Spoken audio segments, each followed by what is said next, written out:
perform a factory reset on the Mario Kart or Luigi Kart, we need to go into the Mario Kart live game and we need to press X to go into the info.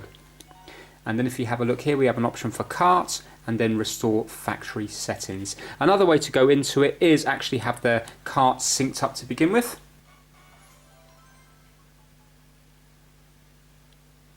And then press A to go through there and then go down to info on this section here, which brings you up to the same place. So we go to kart, restore factory settings, press Y, and then it says, are you sure you wish to reset your kart? And we're going to go to reset kart, and if you have a look at the lights here, they will change, and now the kart has been reset. It's no longer synced to the console. We can just turn the kart off by holding down this button here, and you'll see now the lights have gone off. Then you can sync it up again, and hopefully that might fix whatever issue you're having. So that's how you factory reset these karts. Thanks for watching.